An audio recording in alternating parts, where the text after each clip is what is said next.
वालेकुम। मैं जना अस्पताल पार्किंग काम करना जी। पाकपतन रशिया जिला पाकपतन जी। मेरा कोल बिस्तरा नहीं है, गदेला तो दूसरा बिस्तरा बिल्कुल नहीं है। ठंड बहुत लगती है जी। बिस्तरा है वो चोरी हो गया जी। ਹੁਣ ठंड बहुत लग रही है तो बिस्तरा मैं मेरे सिर्फ आप गुजारा कर रहे हैं जनाब। यार एक माड़े बंदे है, मैं इतने काम करना जो कमाना बस पिछे भेज देना जिला पाक शरीफ अपने बच्चों को 20 बच्चे उत्थे रहते हैं जी। आप इतने आपका कमा के उत्थे भेज देना मैं जी।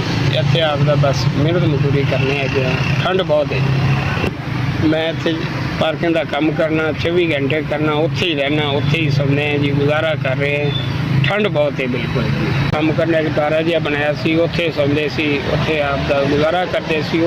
मैं उत्थे ना जना अस्पताल पार्किंग तकिया ते कंबल रखा सी, वो चुक के कोई लै गया। हुण ठंड बहुत लगती है जी। कंबल चाहिए ते बिस्तर जी एक आपर ही है, इहदे जी गुजारा करने। ठंड बहुत है, बुखार भी हो गया जी। आपका गुजारा कर रहे हैं। ये बिस्तरे के गुजारा बगैर नहीं होता है।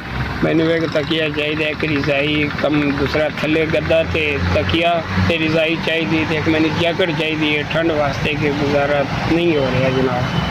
हाँ जी, अब मैं सारिया चीज़ा ले लाँगा ना भाई जान के मेरी ठंड दूर हो जाएगी। मेहरबानी मैंने बिस्तरा लेके दे दो जी। ठंड तो मैं मर जाऊँगा, बहुत सर्दी पैंती है, मैंने बिस्तरा लेके दो। मेहरबानी आपकी।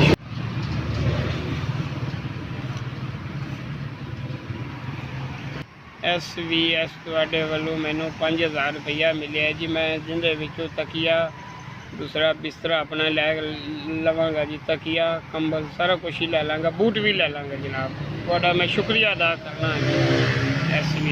SVS ਤੁਹਾਡੇ ਵੱਲੋਂ ਮੈਨੂੰ 5000 रुपया मिले। मैं सर्दियों च मर चलिया सी, हुण मैं अपनी चीज़ां लै लाँगा जी।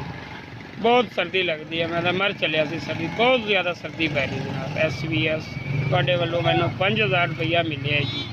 तो मैं सारिया चीज़ां लै लाँगा। मैं तुहानूं बहुत ज़्यादा दुआवां करना पिया भेजे SVS।